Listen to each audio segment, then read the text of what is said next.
Okay students, so this is the 7th topic of your chapter reaction kinetics, and in this we are going to identify the order of reaction. Basically there are three ways to identify. The first one is reaction rate against concentration of reactant graph. The second is concentration of reactant against time graph, and the third is deduction of successive half-lives from graph of concentration against time. Now we are going to learn the first method, which is very easy, graph of reaction rate against concentration. Now you can see this is the y-axis and this is reaction rate, this is the x-axis, this is concentration of reactant. There are three graphs you can see. One is straight line horizontal, and this other is inclined line, and the third line is curved line. A graph of reaction rate against concentration tells us whether a reaction is zero, this is zero order, first order or second order with respect to a particular reagent. It is very rare to obtain an order with respect to a particular reagent higher than second order. So let's explain it with the help of examples. This is the zero order reaction. This is ammonia and it is decomposed into nitrogen and hydrogen in the presence of tungsten. This is a zero order reaction. Rate equals to K, the concentration of ammonia, that is reactant raised to the power 0.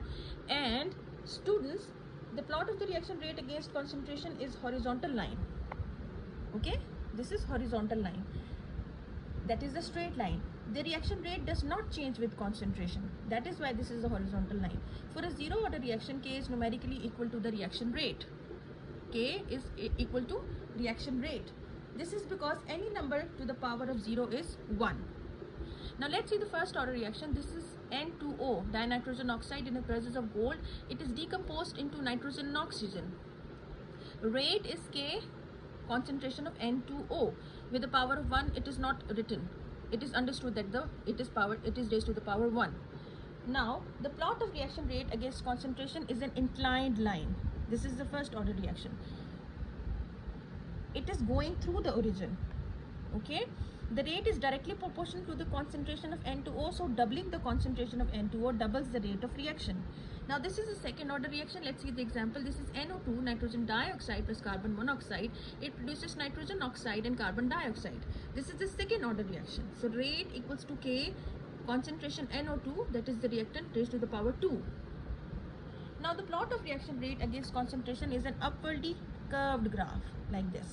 Okay, in this case reaction rate is directly proportional to the square of the concentration of NO2. When the concentration of NO2 doubles, the rate of reaction increases 4 folds. Okay, so this is zero order reaction, first order reaction and second order reaction, and this is the graph that shows these reaction rates.